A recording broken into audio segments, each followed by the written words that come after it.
नमस्कार, स्वागत है आप सभी का। चार का चक्रव्यूह देख रहे हैं आप। मैं हूं आपके साथ कृतिका। बुलेटिन की शुरुआत बड़ी खबर के साथ करेंगे लखनऊ से, जहां पर अलाया अपार्टमेंट कांड के मुख्य आरोपी को कोर्ट से बड़ी राहत मिली है। फहद यजदानी को हाई कोर्ट की तरफ से यह बड़ी राहत दी गई है। फहद यजदानी की गिरफ्तारी पर हाई कोर्ट की तरफ से रोक लगा दी गई है।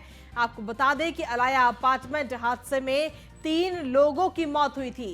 4 वीडियो शेयर कर फहद यजदानी ने खुद को निर्दोष अब बता दिया है। आपको बता दें कि मेरठ से सपा विधायक शाहिद मंजूर को बताया था अलाया कांड का जिम्मेदार उन्होंने। शाहिद मंजूर के बेटे और भतीजे को पुलिस इससे पहले गिरफ्तार कर चुकी है।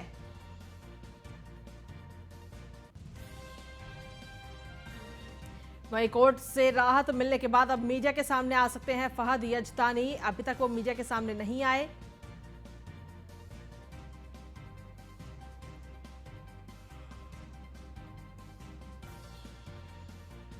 तो बड़ी खबर आप तक पहुंचा रहे हैं। हाल ही में जिस तरीके से लखनऊ में यह हादसा हुआ था, एक 4 मंजिला इमारत अचानक से भरभराकर जमींदोज हो गई थी। इस पूरे मामले में 3 लोगों की मौत हुई थी और कई लोग घायल हुए थे, जिसके बाद में ये पूरा मामला कोर्ट में पहुंचा और फिलहाल अब हाई कोर्ट की तरफ से काफी राहत कहीं ना कहीं आरोपी को मिली है। दरअसल फहद यजदानी ने 4 वीडियो शेयर किए और खुद को निर्दोष की तरफ से बताया। क्या मेरठ से सपा विधायक शाहिद मंजूर को बताया था अलाया कांड का जिम्मेदार। अधिक जानकारी के साथ संवाददाता नीलेश चौहान हमारे साथ जुड़ गए हैं। सीधा उन्हीं का रुख करते हैं। नीलेश, क्या कुछ ताजा अपडेट है इस पूरे मामले को लेकर? हाईकोर्ट की तरफ से काफी राहत फहद यजदान को मिल रही है। देखिए, बिल्कुल आपको बता दूं कि 24 जनवरी को एकाएक जो 4 मंजिला अलाया अपार्टमेंट था वो ताश के पत्तों की तरह धराशायी हो गया था, जिसके बाद अगर हम बात करें तो 2 लोगों को गिरफ्तार किया गया था। मेरठ से जो विधायक है सपा के, उनके 2 बेटे और भतीजे को गिरफ्तार किया गया था। जो मुख्य आरोपी बताए जा रहे थे फहद यजदानी, उनकी गिरफ्तारी को लेकर लखनऊ पुलिस तमाम जगहों पर दबिश दे रही थी। हालांकि लखनऊ पुलिस उनकी लोकेशन को तलाश नहीं कर पाई। इस बीच फहद यजदानी ने 4 वीडियो सोशल मीडिया पर वायरल किए थे। उन वीडियो के माध्यम से उन्होंने कहा था कि वो पूरी तरीके से निर्दोष है। जिस समय अलाया अपार्टमेंट को बनाकर तैयार किया जा रहा था, उस समय उनकी जो बिल्डर्स वाली फर्म है वो बनाई ही नहीं गई थी। तमाम तरीके के आरोप उन्होंने लगाए थे कि वो बेकसूर है। हालांकि उन्हीं का नाम पूरी तरीके से पूरे मामले में निकलकर सामने आया था, जिसके बाद लगातार दबिश दी जा रही थी कि उनको गिरफ्तार किया जाए। हालांकि आज हाईकोर्ट की तरफ से उनको राहत मिलती हुई नजर आ रही है, क्योंकि जिस तरीके से फहद यजदानी के अधिवक्ताओं ने ये बताया है कि आज जो याचिका डाली गई थी कि उसमें फहद यजदानी की गिरफ्तारी ना की जाए, इन तमाम चीजों को लेकर कोर्ट में सुनवाई हुई और राहत मिलती हुई नजर आ रही है। फिलहाल देखना होगा कि अब लखनऊ पुलिस क्या कुछ कार्रवाई पूरे प्रकरण में करती है, क्योंकि अगर हम पूरे बिल्डिंग के धराशायी होने के मामले को देखें तो करीब दर्जन भर से ज्यादा परिवार तबाह हो गए हैं और 3 लोगों की मौत हुई थी।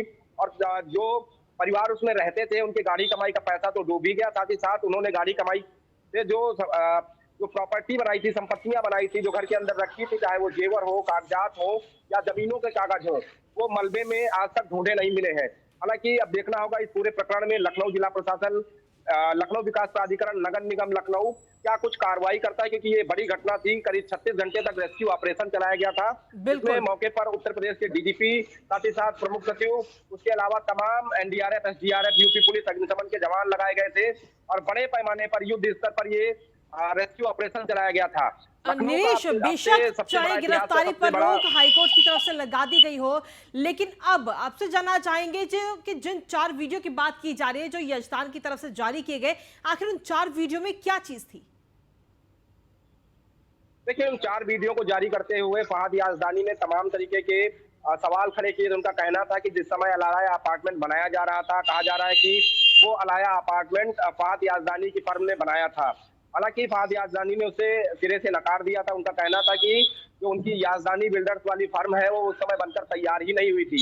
हालांकि जिस समय ये अलाया अपार्टमेंट बनाया गया, उस समय वो उनको जानते थे। उस समय उन्होंने उस अपार्टमेंट अपना ऑफिस बनाया था। इस तरीके के तमाम आरोप लगाए थे, जबकि उस बिल्डिंग से उन्होंने अपना किनारा काटते हुए ये कहा था कि पूरे प्रकरण में उनका कोई लेना देना नहीं है, वो निर्दोष है। इससे पहले उनके तमाम जो अपार्टमेंट्स हैं वो सरकार की नजर में है, जहां पर कार्रवाई होनी थी वो कार्रवाई चल रही है। हाईकोर्ट इससे पहले भी वो कई बिल्डिंगों को लेकर गए थे, लेकिन अलाया अपार्टमेंट को लेकर उन्होंने सिरे से नकार दिया था कि इस पूरे प्रकरण में उनका कोई लेना देना नहीं है।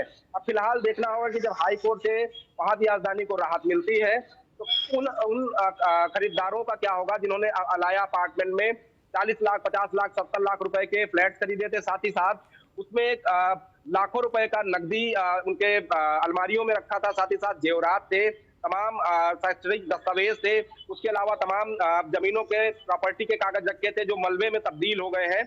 वो कब तक मिल पाते हैं?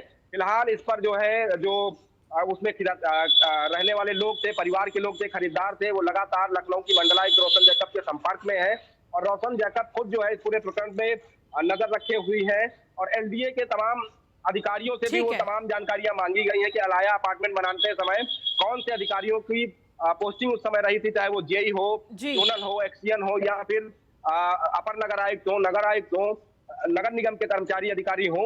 उन तमाम लोगों की लिस्ट खंगाली जा रही कि आखिर इतना बड़ा अवैध निर्माण अगर बनकर तैयार हुआ है, ठीक है। गुणवत्ता का ख्याल नहीं रखा गया है और 5 मंजिला निर्माण बनाकर तैयार कर दिया गया है, तो आखिर इसमें कौन से अधिकारियों की लापरवाही रही है बिल्कुल। जिनके ऊपर अब कार्रवाई का दौर चलेगा। फिलहाल फाद याजदानी की जो मुश्किलें बढ़ती हुई नजर आ रही थी, हाईकोर्ट से आज उनको राहत मिल सकती है। चलिए, शुक्रिया तमाम जानकारी देने के लिए नीलेश। इसी के साथ चलिए